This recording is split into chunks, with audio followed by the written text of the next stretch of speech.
waaw salaamaaleykum chers téléspectateurs yéen ñi ngeen xam ne yéen a ngi bàyyi xel saa su ne fii si commune Tivaouane Peulh jàpp ñàkk xoop Déni Géej benn bëgg ma saax ak fépp fi doomu aadama nekk rek di safo bu baax a baax la seen leader de Paco TV maa ngi lay jaajëf bu baax a baax tey ngi nekkaat seen émission rëkkante bi ak DJ Jazz daal di ànd ak tey nag invité bu doy waar invité bu nga xam ne c'était classique quoi je peux lui appeler l'ambassadeur des bongoman quoi.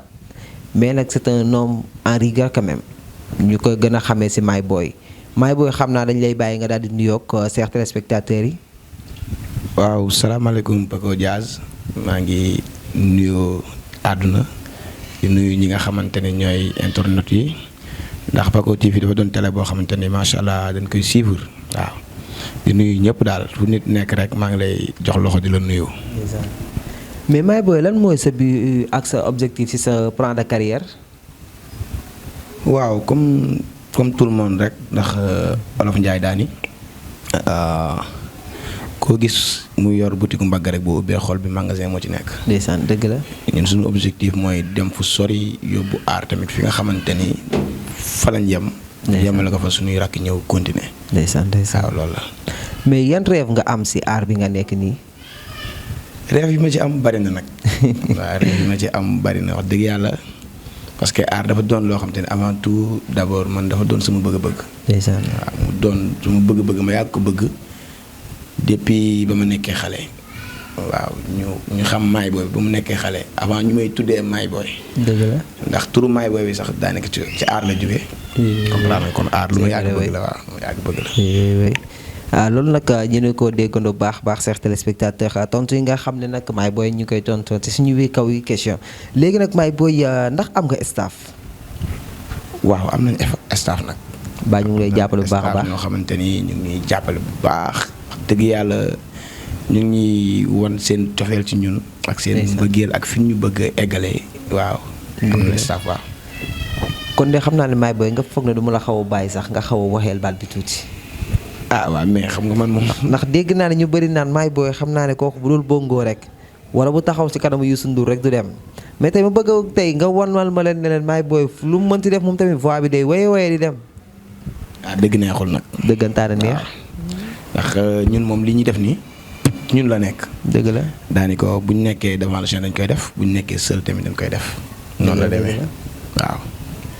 su ma nee yow tey nag moom Paco xam man gars yi muy seetaan si émission bi yëpp bu ñu ñëwee. oui. duñ la wayloo tey dama lay wayloo. tey man ak yow.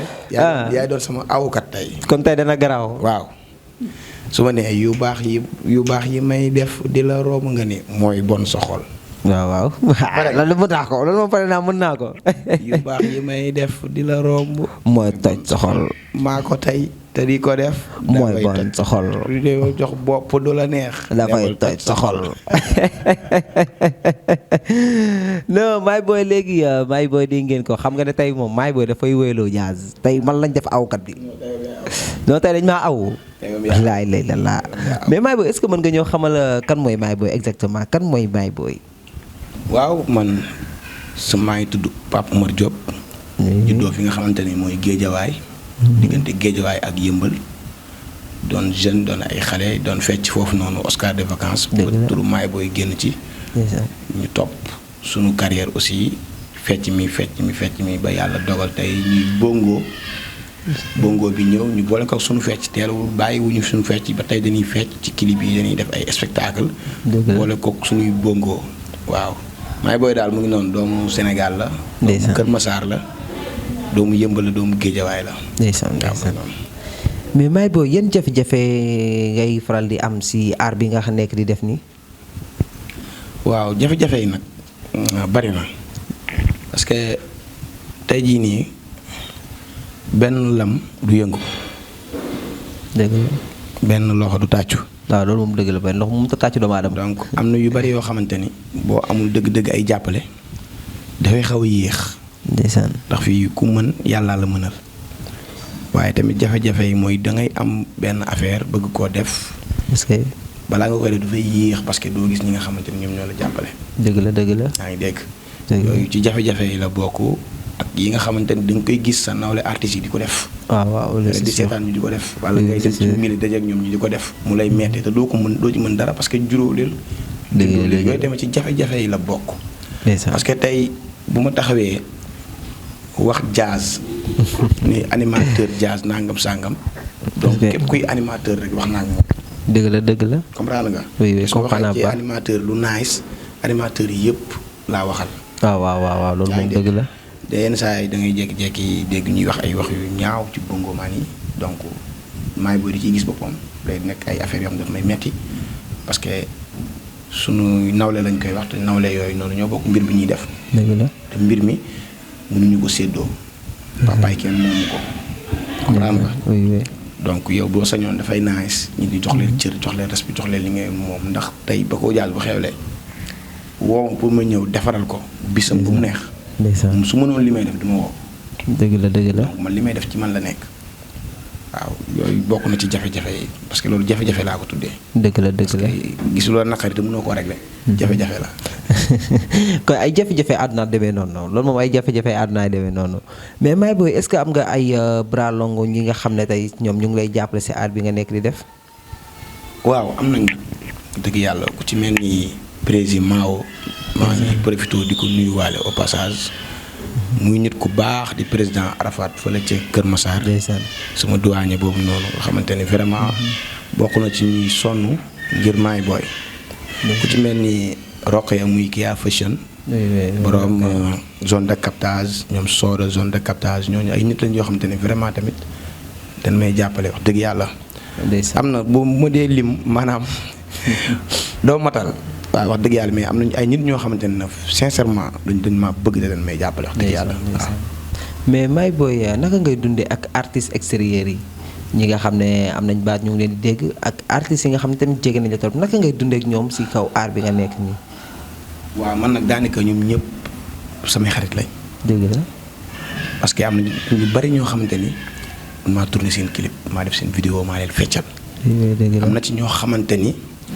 man ak ñoom ñoo fowandoo ku ci mel ni Njoogu Mbay ku ci mel ni Mandiaye Seck bokk benn lal duñ doon tëdd di fanaan donc ba léegi loolu relation bu rafet la te ba léegi mu ngi continuer da ngay jékki-jékki sentir ñu xaar ma dem soirée diw dem après boo ñëwee dafay nice da ngay yéeg seen bi bëf yëkkati seen teraanga jox la ak nammeete ko ak yooyu noonu vraiment aw ma benn jafe-jafe ak gars yi quoi. waaw loolu moom dëgg la loolu moom dëgg ju wér kayit la. mais instant si looy liggéey si projet ngay liggéey wala yaa ngi génne ay produits ay single ou bien. waaw récemment rek maa ngi defoon benn son benn clip ci Sénégal bi coupe du monde bi. maa ngi ci ànd ak sama benn frère bio. produit boobu laa mujjee def. ma ànd ceeg bio MC bi dëkk Kër Massar. mu amoon idée boobu noonu woo ma ni ma dama am benn affaire woon dama bëgg ñu def ko mu ñëw def ko ak man après ñu dóor ko def ko clip. mais à part ça sama carrière solo aussi tamit maa ngi job ay bagages sant bi. maa ngi job ay bagages parce que tamit ñu ngi wax ay wax muy dem. waaw loolu ndax fii kenn moomut. yàlla moom May Boy waxee ci xew ñu staté mu dem keneen bu ko waxee tamit doo xam fu mu jugee. donc après man boo seetloo sax dëgg yàlla su ma fàttalikoo sama carrière ba ma daree def aar ba léegi bi mooy 3e fois ma toog ci télé parce que man bugguma ko. dëgg la bugguma ko parce que xaw ma daal yàlla mooy def loolu. waaw mais am na suñuy bagage yoo xam ne yu bari dem na donc c'est normal aussi ñu def suñu yëfi bopp génnee jot na ko ay le temps. waaw wax gars yi nañ xaar yàggatul dara incha allah. kon nee na nag yàggatul ngeen xaar ndax xam naa ne May Boy rek moom saa yu siy tële rek day gën a neex ak yéen rawatina tamit yéen ñi ngeen xam ne yéen a koy bàyyi xel bu baax a baax nee naa leen May Boy mu ngi si ñaari côté yëpp dana feccal Youssou Ndour dana feccal Viviane dana feccal tamit keneen day wëy di bongo di fecc. ay wax May Boy xam naa dama lay bàyyi nag nga dugg bu grand seex téléspectateur ak say fans ñi nga xam ne tamit dañ lay bégal bu baax a baax ma bëgg nag nga bégal fans yi. du ma bali laa du mu jali kenn du ma takk di diri. coow li bari tërërëri bari may farañ fàcc di firil sara ba tëriir ñu naan du dem du def dara ndax wëri wiri jaari ndaali coow li dafa bari ku mën na nga tari. ndeysaan kon ku mën na nga tari dama ne ku mën rek taril boo mënut a tari nga bàyyi ñi mën tari ko mais May Boy naka ngay dundee art bi ak sa waa famille. waaw man moom wax dëgg yàlla sama famille moom macha allah. ñëpp a ngi ci jàmm. ñëpp a ngi ci salaam. ñëpp a ngi ci salaam. waaw. boo mënut a tari nga bàyyi ñi mën tari ko. mais May Boy naka ngay dundee art bi ak sa waa famille. waaw sama waa famille nag début bi metti woon na quoi. dëgg la dëgg la. parce que jamono jooju noonu boo dee def aar rek dañuy yaakaar ni yaa ngi ci mauvais voie. donc du ñu xam exactement li nga xamante ne loolu nga bëgg. dëgg la dëgg la. mais boo demee ba wane ci maanaam ngëm-ngëm ak cofeel gi ngay ak fulla ak fayda gi nga ci am. trop tard dinañ la comprendre. début bi daal métti woon na mais instant bi moom macha allah maa ngi sant yàlla sama famille bu baax a baax a baax ndax ñoom tamit ñu may jàppale lañ. waaw vraiment.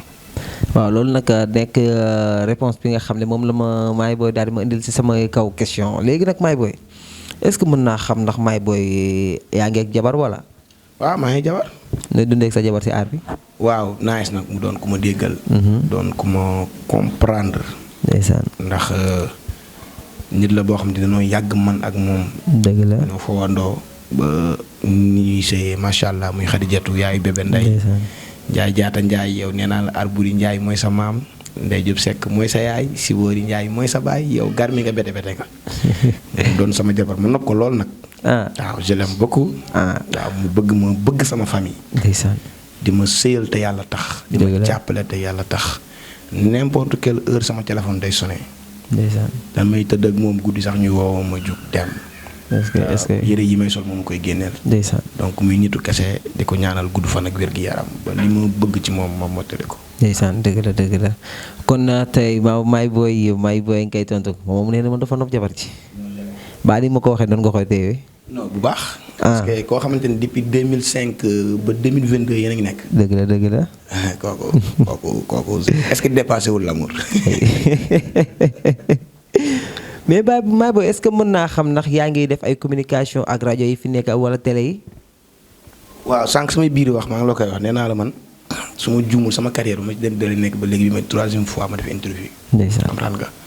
wax dëgg yàlla nag loolu sama benn copain léegi la may vocal bio ne ma koroog ba ngay jouer King Fat place la moo tax médiatiser woo affaire del médiatiser say affaire ma ne man nag yooyu dama cee sawar bu baax a baax parce que fii nii Sénégal moo métti te sama papa dafa naan ma nga doon star nga stable moo ko gën man je préfère bàyyi ba stable ba leer na ma tey jii nii mat na ma sugg wane sama bopp médiatiser sama bopp donc yàq-yàq yi bari na ci réseaux sociaux yi. waxante yu ñaaw yi bari na ci réseaux sociaux yi. dëgg la te mbaam bu yéex ànd ak sëf.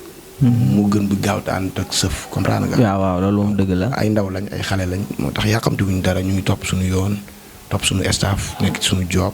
nekk suñu rek voilà.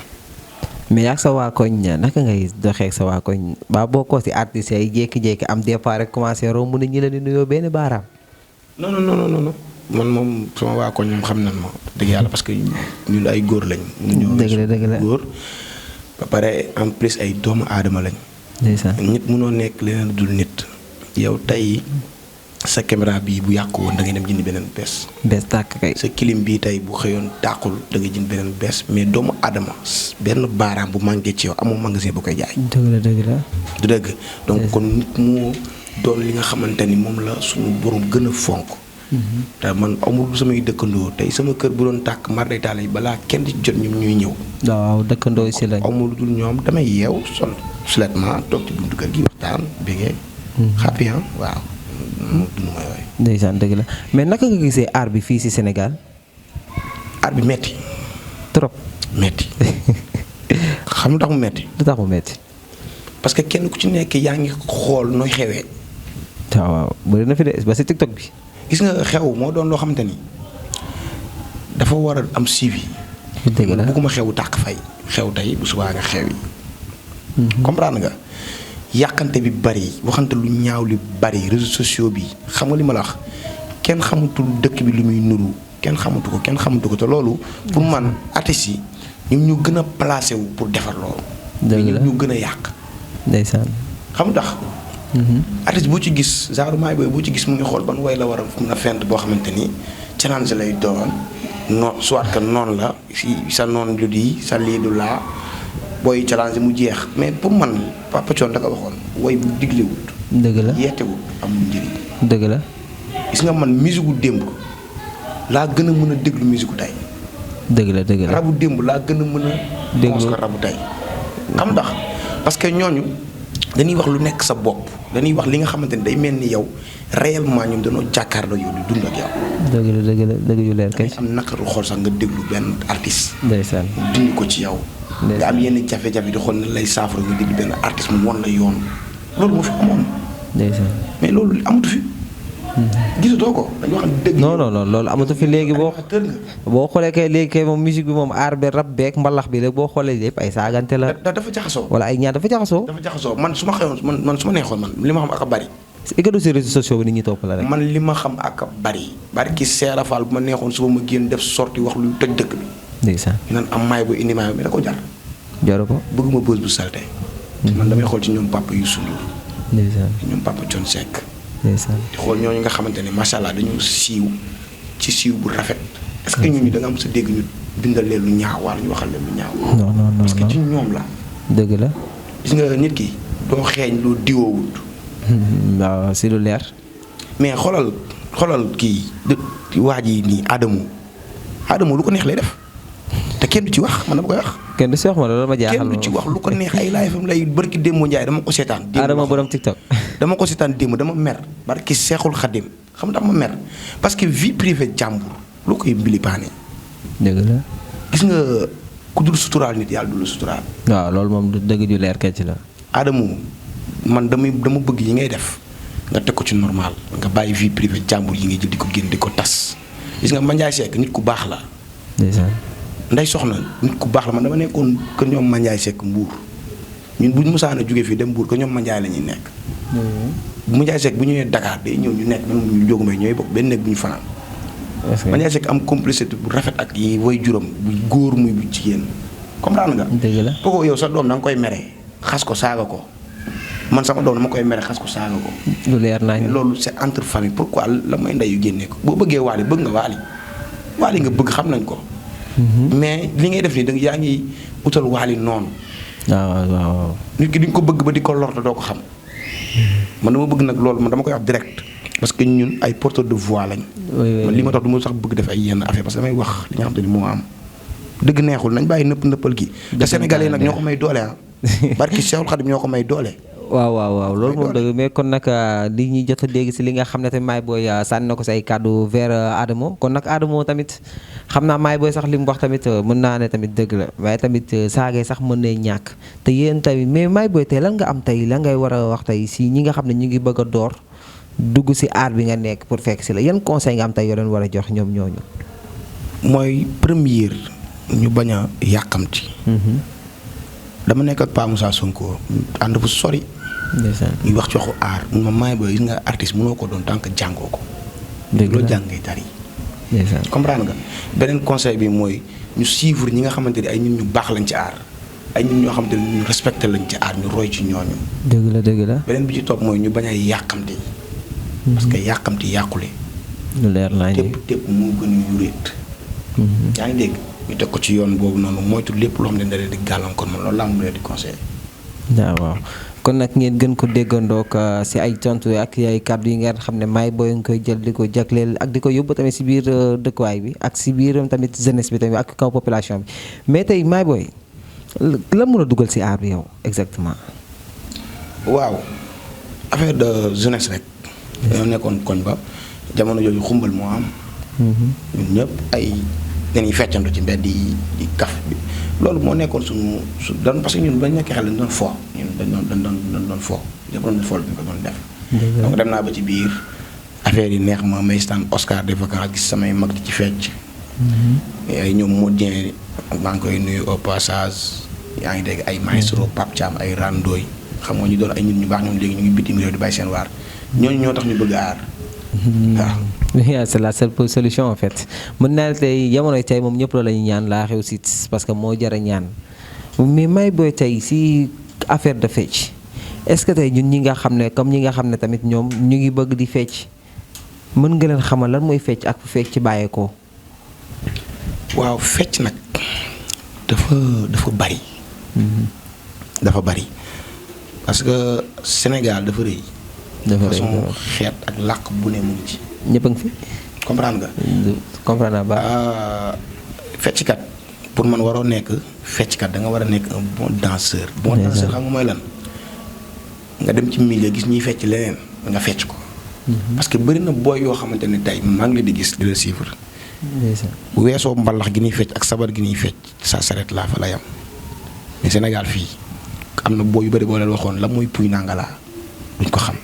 dëgg la ñu bëri ñoo xam boo leen waxoon lan mooy balanta duñ ko xam ñu bëri ñoo xam boo leen waxoon lan mooy wàngoo wala yenn genre xeet yooyu noonu duñ ko xam parce que jànguñu ko. jànguñu ko mais est-ce que mën nga maa tekkil yooyu par benn. waaw yooyu. man ma xamaale ko tey su ma jëlee ci wàngoo yeelaa. oui oui. pulaar yi ñoo ko moom. waaw loolu c'est pour les pulaar. yaa ngi dégg. oui oui. tey moom mu la feccal yeelaa da ngay jàpp ni kii pulaar dama ko dem jàngi. yaa ngi dégg balanta mu ngi sokkee ko Casamance xeet la. oui oui. askan la. dafa am feccam. comprendre nga. dëgg la puy nangalaa mu ngi sokkeekoo ci pël fudd yi ñoom ñooy sol seen caaye yor leket yi def ay acrobate. oui oui. comprendre nga yëpp ay xeetu danse la yoo xamante ne tey jii mënoo koo xam tant que jàngoo ko man bu ma ci tollee damaa dem jàngi ko di nuyuwaale suñu maam Buli Sonko muy papaay Pa Moussa Sonko. dëgg yu leer. ndax yii ma lay wax yëpp xaaj bi moo ko def ci man Pa Moussa moo tal li ci des di nuyuwaale aussi sama maestro Pa Moussa Sonko. ndax moom tamit ma jàppale la. waaw di nuyu sama seex sama jumeau Ndiogu Mbaye. waaw moom kooku sama baay la parce que ñoo doon ànd di fecc ba léegi ñooy ànd di def yëpp baax. ndeysaan ndeysaan mais ndax mës ngaa def sa xel bàyyi aar.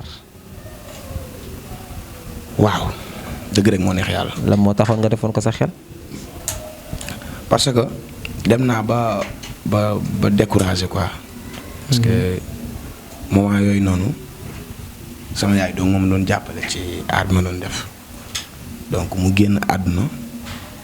sama mbokk yu bari xam nga am benn taxawaay bu ñu taxawee sama diggante man ak ñoom parce que yaakaar na ni man li may def lu ñàkk fayda la parce que man du ma géwél man géer laa donc sama famille amul way amul tëgg amul fecc mel nu man maa ko fay def man seul famille bi daj loolu taxoon mu xawoon na metti parce que dañ ma bayoon côté parce que dañ maa tere man leen man li ma bëgg laay def. ndeysaan. dama lay expliquer benn affaire sama famille sama yaay gaañoo. billaahi réunion nañ ñoom ni man damay liggéey fa force bàyyi aar yóbbu ma port utal ma fa liggéey bu baax. ma boole lu ma neex ak li ma nakari bàyyi aar dem liggéey ko 1 mois ñu fay ma sama xaalis ma woote waa réunion teg ko ci table bi ñu la soxloo ma xaalis bii man xaalisu aar laa bëgg ku ma ci jàppale nga jàppale ma ci ku ma ci jàppale lu nga seetaan ma. est-ce que. dañ maa seetaan pour dire vrai. ndeysaan. mais après. ñun ñëpp ñëwaat nañ xam li mu bëgg lan la parce que teg naa ko ci yoon yàlla rek muy dimbali nit. yàlla ay dimbali doomu aadama. teg naa ko ci yoon du ma tux yàmba du ma naan sàngara du ma dugg sama yoon nekkul. maa ngi job sama job xam nga ñu may gis ci yeneen niveau ñu xam ne kii kat yaa li mu bëgg mu teg na ko ci yoon parce que kenn ku ci nekk kenn bañul kenn surtout say mbokk mais li ñu bëgg rek mooy nga teg ko ci yoon. donc ba nga xamee ni sa waay teg na ko ci yoon ah ñoom it ñu ñëw rek jàpp ci ñu noonu. mais est-ce que mën naa xam ndax Baye Maye Boye moom yow individuellement ngay demee wala da nga am groupe booy nekkal. waaw man nag am naa groupe du ma ni sax groupe ay groupe. parce que tey damay ànd ak Pa Moussa muy waa Bale Wato Sita sama groupe la. voilà borom doomu ndey Youssou Ndour. damay ànd ak Ndiogu Mbaye groupe OG EG na bagage yi dugg. groupe la ndax sama seex la. dëgg la am naa beneen groupe boo xamante ne nag mais juste samay bongo samay bagage loolu tamit sama groupe la. ndeysaan dëgg maa ngi ci côté yooyu. waaw liggéey man nag na doon aar rek. waaw na doon aar mais sa biir ñi ngay àndal naka ngeen di dundee seen biir. waaw lu neex nag complicité. complicité totale. c'est rafet. mais ba amul ay affaire de nii naa rek. non ñun nag wax dëgg yàlla dund bu neex la ñuy dund macha allah yàlla nañu jot seexlu man ak sama gars yi. su waaw nekkee wàllu Pa Moussa wàllu Ndiogu Mbaye wala boy yi may àndal ñoom Xaadim Mbaye ak ñooñu. dund bu naax la ñuy dund dëgg la mais instant bi ñu toll nii nag xam naa dama lay daal di bàyyiwaat nga gën a woyee falaatal baat bi laataa may demaat ak yéen si li ngeen xam ne mooy c'est réserveur de pub ma bàyyi la nga xaw a woyee falaatal baat bi.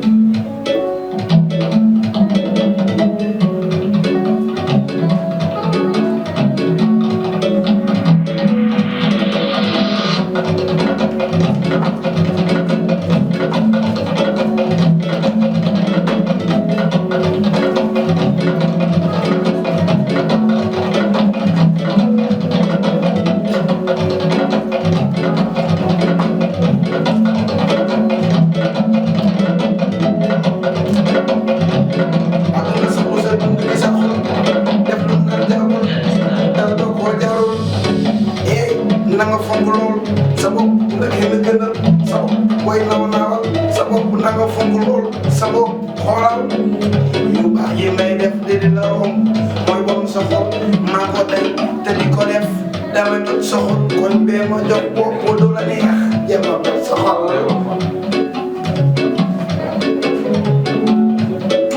yaay ba ngay tuut de nga fi wàccoon ba ngay tuut ci kër baay ba ngay tuut de nga fa wàccoon ba ngay tuut ci kër baay soo fayoo mosoo tukkee lan fa bii dañu bëgg ci jeeg yaay booy moom mi ci gaal gi nag ma ko abal mu bëgg a gis ma ko sol demande sër gi na toog di xaar yàlla nag mu ko abal wax leen doon nga noonu la mu ami yow noonu la mel nday naa noonu la yaay wallaahi xoolal sa yàggul xam nga ñaar fukki at ñeent fukki at ba ci am mun wax maa ngi am ci jéemu sëy te ba lim sa yaam des na la dam jim la jàlloo ngi dégg yaa bon dégg yaa siis dégg yaa soxor soo màggalee doo bëri mbokk doo bëri xarit soo màggalee sa sutura dana sa am koo yónni mu dem boo xewlee ñi la bëgg ak yàlla bañ ñëpp a lay gërëm taxaw def lu garaaw non maa ngi da nga def garaaw la léegi waaw lii nag moom pareegul sax lu bees la loo xamante ni wax dëgg yàlla pareegul ni mu war a paree mais xam nga comme que fii muy Paco TV te ñun dina ko innové lu bees rek la ñuy def donc bu fi ñëwee wax ngi daal loo xam ne rek bëgg waaw ndeysaan kon mu nekkoon maa ngi koy nekkoon tey ak DJ Diaz seen émission Bëkkante bi fii si Paco TV di ko jaajëf bu baax a baax tamit di jaajëfal waa staffam di jaajëfal tamit bu baax a baax famille ak i mbokkam kon maa ngi koy tey lan nga am lan ngay tëjee tey looy tëjee tey. waaw di kontaan franchement ci ñëw bi ci kër gi ak kii bi rafet na ñëw fekk sama frère Douze mu def liggéey bu nice ñu teg ko ci yoon xam nga franchement dama bëgg dama kontaan sama xol dafa sedd ndax rëccu ma ni mu doon ñëwee jàmm ji rek mais lépp la xam nga pare nag macha allah yéen a ngi doxal waaw di nuyu àdduna yëpp nag di nuyu Sénégal gépp di ñaan yàlla nag jàmm sax ci réew mi dàq waaw yàlla dàqal ñu seytaane kon de xam naa ne nag fa la ñuy daal di jaaxal yéen daal di nges may teg xam ngeen nag neewoon naa ne léppay ñagas-ñagas waaye la fi baax ngeen jël namoon ngeen jox ma mu jël ma waaye nag fi daal di jaar ak yéen te di jox di daje tamit si beneen samedi 12-13h après affaire yi di neex ak bàyyi koy tey moom platé na plateau bi seen émission Bëkkante bi tey moom ça c'est chauffé vraiment il est chauffé waaye xam naa nges may teg ok les gars chers téléspectateurs merci.